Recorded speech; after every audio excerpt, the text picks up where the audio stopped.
بعض عورتیں بدن سے پانی خارج ہونے کی وجہ سے، نکلنے کی وجہ سے پریشان ہوتی ہیں کہ بدن کو پاک کیسے رکھیں، کپڑوں کو پاک کیسے رکھیں، کب غسل فرض ہوگا، کب وضو کرنا پڑے گا، اور بار بار غسل کیسے کریں، بار بار وضو کیسے کریں، کپڑوں کو پاک کیسے رکھیں، بدن کو پاک کیسے رکھیں، نماز کیسے پڑھیں، پاک کیسے رہیں۔ توجہ کے ساتھ اس کی ڈیٹیل سمجھ لیں، انشاءاللہ آپ کی ساری کنفیوژنیں کلیئر ہو جائے گی۔ یہ بات یاد رکھیں، عورتوں کو اگر اس طرح وائٹ کلر کا مادہ خارج ہو، وائٹ کلر کا اگر پانی خارج ہوتا ہے، اگر تو وہ 100% بالکل وائٹ کلر کا ہے، بالکل وائٹ کلر کا، تو یہ بات یاد رکھیں وہ بالکل پاک ہوتا ہے، وہ ناپاک نہیں ہوتا۔ اس میں آپ نماز بھی پڑھ سکتے ہیں،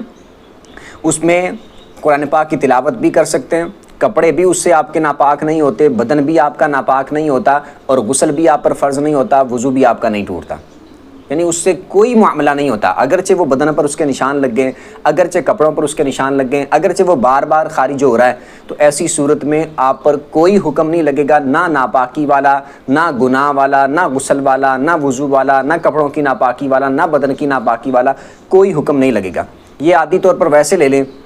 کہ بدن سے خارج ہوتا رہتا ہے، بعض دفعہ لکوریا آپ اس کو بول لیں، یہ خارج ہوتا رہتا ہے، اس کا پتہ بھی نہیں بعض دفعہ چلتا کہ خارج ہو رہا ہے، نکل رہا ہے، چلتے پھرتے اٹھتے بیٹھتے، یا کبھی سوچ ہوتی ہے کبھی سوچ نہیں ہوتی، مطلب کہ کبھی پتہ چل جاتا ہے کہ خارج ہو رہا ہے، اس طرف دھیان چلا جاتا ہے، کبھی پتہ ہی نہیں چلتا کہ خارج ہو رہا ہے، اور یہ بالکل شہوت کے، رغبت کے بغیر خارج ہوتا ہے۔ ایک تو ہے نا کہ شہوت کے ساتھ اور لذت کے ساتھ خارج ہو اور اس طرح کا معاملہ ہوتا ہے، وہ الگ سچویشن ہوتی ہے، وہ دوسری طرف چلی جاتی ہے۔ ودی، مزی اور منی والے معاملات علیحدہ ہیں، اس پر میں ڈیٹیل کے ساتھ علیحدہ ویڈیو بنا چکا ہوں، لیکن یہ لیکوریا والا معاملہ ہے، یہ ویسے ہی بدن سے خارج ہوتا ہے، وائٹ کلر کی رطوبت خارج ہوتی ہے، تو اس کا ناپاکی والا حکم نہیں ہوتا۔ منی، مزی، ودی، تینوں کا میں علیحدہ سے بتا چکا ہوں کہ منی کی وجہ سے غسل فرض ہو جاتا ہے، مزی کی وجہ سے بھی مزی کی وجہ سے وضو ٹوٹ جاتا ہے، غسل فرض نہیں ہوتا لیکن ہوتی وہ ناپاک ہے۔ اسی طرح ودی، وہ بھی ناپاک ہوتی ہے لیکن اس کی وجہ سے غسل فرض نہیں ہوتا، وضو ٹوٹ جاتا ہے۔ کپڑوں پر لگے گی تو کپڑوں کا وہ حصہ بھی ناپاک ہو جائے گا، اس کو بھی پاک کرنا پڑے گا۔ لیکن لیکوریا کا معاملہ ایسا نہیں ہے۔ لیکوریا والے معاملے میں نہ غسل فرض ہوگا، نہ وضو ٹوٹے گا، نہ کپڑے ناپاک ہوں گے، نہ بدن ناپاک ہوگا، نہ نماز پر کوئی اثر پڑے گا۔ یعنی کہ اگر نماز کے دوران بھی یہ ہو جاتا ہے، نماز کے دوران بھی یہ نکل آتا ہے، خارج ہو جاتا ہے، تب بھی آپ نماز کو جاری رکھ سکتے ہیں۔ یا مثال کے طور پر آپ نے نماز پڑھنے کے بعد دیکھا تو وہ نماز کے دوران نکلا ہوا تھا، خارج ہوا تھا، تب بھی آپ کی وہ نماز ہو گئی، آپ کو دوبارہ پڑھنے کی ضرورت نہیں ہے۔ اور جن کو اس طرح لیکوریا والا معاملہ ہوگا تو ان کو پتہ ہوگا اپنی عادت کا اور اس طرح کے مسئلے کا کہ میرے ساتھ یہ معاملہ ہوتا ہے، تو اگر تو ان کو پتہ ہے کہ میرا وائٹ کلر کا اس طرح خارج ہوتا رہتا ہے تو پھر وہ اپنی نماز کو، عبادات کو جاری رکھیں، وہ اس طرف توجہ نہ دیں۔ ہاں، دوسری بات اس میں یہ ہے کہ اگر بالکل وائٹ کلر کا نہ ہو، اس کا کلر چینج ہو، جیسے گدلے گدلے رنگ کا اس کا رنگ ہے، گدلے گدلے رنگ کا وہ خارج ہوتا ہے، تو پھر ایسی صورت میں وہ ناپاک ہوگا، کیونکہ ویسے تو وہ اس کی اصل یہ ہے کہ وہ وائٹ کلر کا ہوتا ہے، بالکل وائٹ،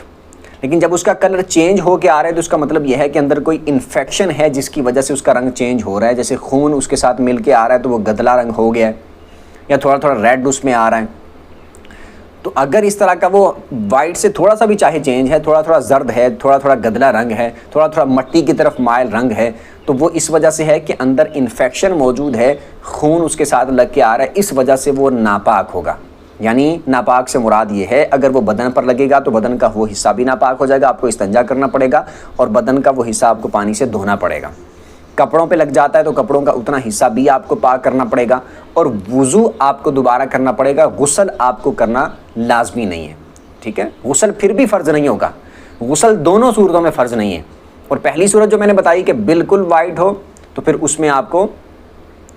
وضو بھی کرنا ضروری نہیں ہے، کپڑے بھی ناپاک نہیں ہیں، بدن بھی ناپاک نہیں ہے۔ لیکن دوسری صورت کے جس میں کلر اس کا چینج ہو، اس میں غسل تو فرض نہیں ہوگا، لیکن یہ ہے کہ کپڑوں کا وہ حصہ آپ کو پاک کرنا پڑے گا جہاں اس کے نشان لگیں گے، اور بدن کا وہ حصہ بھی آپ کو پاک کرنا پڑے گا، دھونا پڑے گا، استنجا کرنا پڑے گا۔ اور نماز اگر آپ پڑھ رہے ہیں تو نماز کے دوران اس طرح کا خارج ہوا ہے تو نماز بھی آپ کو دوبارہ سے پڑھنی پڑے گی، یعنی دوبارہ سے آپ وضو کریں گے، کپڑے کا وہ حصہ پاک کریں گے، اور پھر بدن کا وہ حصہ بھی پاک کریں گے، اور پھر آپ دوبارہ سے نماز ادا کریں گے۔ ہاں، اس میں اگر یہ ہے کہ کسی کو اگر تو وائٹ کلر کا خارج ہو رہا ہے اور وہ مسلسل اگر بار بار خارج ہو رہا ہے تو اس کو تو چلو یہ پرابلم نہیں بنے گی، وہ نماز کے دوران بھی خارج ہوتا ہے تو وہ نماز پڑھ سکتا ہے، نماز کو جاری رکھ سکتا ہے، اس کی تو نماز ہو جائے گی۔ مسئلہ تو دوسرے کے لیے ہے کہ جو مثال کے طور پر اس کو گدلے رنگ کا لیکوریا خارج ہوتا ہے، پانی گدلے رنگ کا کہ جو ناپاک ہے، جس کا میں نے بولا کہ غسل تو چلو فرض نہیں ہوگا لیکن وضو تو اس کو بار بار کرنا پڑے گا، وضو تو وہ بار بار کرے گی۔ اب نماز کیسے پڑھے گی؟ نماز میں بار بار وہ خارج ہوئی جا رہا ہے، بار بار خارج ہوئی جا رہا ہے، بار بار کپڑے ناپاک ہوئی جا رہے ہیں، بار بار بدن ناپاک ہوئی جا رہے ہیں، تو ایسی صورت میں کیا کرے گی؟ اگر تو وہ اتنا زیادہ خارج ہوتا ہے گدلے رنگ کا کہ آپ کو ایک نماز کا وقت بھی نہیں ملتا کہ آپ اس کو اس وقت کے اندر نماز کو ادا کر سکیں، یعنی 5 10 منٹ 15 منٹ بھی آپ کو نہیں ملتے کہ آپ تسلی کے ساتھ نماز پڑھ سکیں، اگر اتنا وقت بھی نہیں ملتا تو پھر آپ شرعی مریض بن جائیں گے، شرعی معذور بن جائیں گے۔ پھر ایسی صورت میں آپ کے پاس یہ والا آپشن ہوگا کہ اگر آپ کو اتنا زیادہ پرابلم بنتی ہے تو پھر اس کی وجہ سے بھی آپ کا وضو نہیں ٹوٹے گا، آپ کے کپڑے بھی ناپاک نہیں ہوں گے، اس کی وجہ سے بھی یہ شرعی مریض بن جائیں گے آپ، شرعی معذور جس کو بولتے ہیں وہ بن جائیں گے۔ اس صورت میں آپ نے یہ کرنا ہے کہ ایک نماز کے وقت میں ایک بار آپ نے وضو کر لینا ہے اور ایک بار کپڑے پاک کر لینا ہے۔ مثال کے طور پر ظہر کی نماز کا وقت ہوا، اب آپ نے ظہر کی نماز پڑھنی ہے تو آپ نے ایسا کرنا ہے کہ ایک کپڑوں پر اگر نشان لگے ہوئے ہیں تو ایک بار کپڑوں کا وہ حصہ آپ نے دھو لینا ہے، ایک بار آپ نے استنجا کر لینا ہے اور پھر ایک بار آپ نے وضو کر لینا ہے۔ اب آپ نے وضو کر لیا، اب آپ نے ظہر کی نماز پڑھنی ہے، اب اس کے بعد بھی وہ گدلے رنگ کا خارج ہوتا ہے، کپڑوں پر بھی لگتا ہے، بدن پر بھی لگتا ہے، لیکن کپڑوں کا بھی سیم معاملہ ہونا چاہیے کہ وہ بھی آپ کو پاک رکھنے کا اتنا وقت نہیں ملتا، تو آپ اس اعتبار سے بھی شرعی معذور بن جائیں۔ تو اب آپ نے ظہر کی نماز میں ایک بار وضو کیا، ایک بار کپڑے پاک کیے، اب اس کے بعد دوبارہ پھر وہ آ گیا تو اس کی وجہ سے آپ کا وضو نہیں ٹوٹے گا، آپ اسی طرح نماز پڑھ سکتے ہیں، بلکہ اس پورے ظہر کے وقت میں، ظہر سے لے کر عصر کے درمیان کے پورے وقت میں آپ جتنی نمازیں پڑھنا چاہیں اسی طرح پڑھ سکتے ہیں، آپ کا وضو ٹوٹے گا نہیں۔ وہ 3 گھنٹے ہیں، 4 گھنٹے نماز کا وقت ہے، آپ نفل پڑھنا چاہیں، قرآن پڑھنا چاہیں، قضا نمازیں پڑھنا چاہیں، جو بھی پڑھنا چاہیں آپ پڑھ سکتے ہیں۔ اس کے بعد جب عصر کی نماز کا وقت آ جائے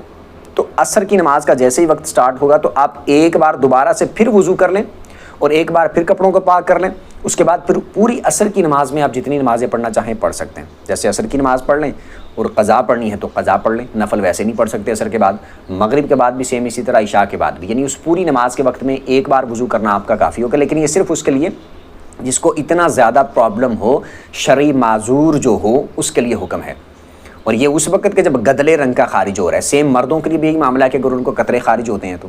لیکن عورتوں کو اگر بالکل وائٹ کلر کا لکوریا ہے تو وہ شرعی مریض بھی نہیں بنے گی، شرعی معذور بھی نہیں بنے گی ان کا، کیونکہ وہ معاملہ ہی پاک ہے، اس کی وجہ سے وضو بھی نہیں ٹوٹے گا، غسل بھی فرض نہیں ہوگا، کپڑے بھی ناپاک نہیں ہوں گے، بدن بھی ناپاک نہیں ہوگا، تو اس میں اس طرح نہیں کرنا۔ اس میں جب اگر کسی اور وجہ سے ٹوٹ جاتا ہے تو وضو کر لینا ہے، لیکن اگر لکوریا ہی آتا ہے وائٹ کلر کا تو اس کی وجہ سے ٹوٹے گا ہی نہیں۔ ویسے آپ اس کو صاف کرنا چاہیں تو آپ کی مرضی ہے، کوئی چیز رکھنا چاہیں اس کے لیے تاکہ وہ کپڑے اسے گندے نہ ہوں تو وہ آپ کی مرضی ہے۔ امید کرتا ہوں کچھ نہ کچھ سمجھ آ گئی ہوگی۔ پھر بھی اگر کوئی سوال رہ گیا ہو کسی کا یا کوئی بات رہ گئی ہو تو آپ کمنٹ میں اپنا سوال کر سکتے ہیں۔ ویڈیو جس کو اچھی لگی ہو ویڈیو کو لائک کر دیں، چینل کو سبسکرائب کر لیں اور دوسروں کے ساتھ شیئر کر دیں تاکہ آپ کی وجہ سے اگر کوئی اور دینی مسئلہ سیکھ لے گا، سن لے گا تو انشاءاللہ آپ کو بھی ثواب ملے گا۔ اللہ پاک آپ سب کو سلامت رکھے، سارے خوش رہیں، آباد رہیں۔ اگلی ویڈیو تک کے لیے اجازت دیجیے، اللہ حافظ۔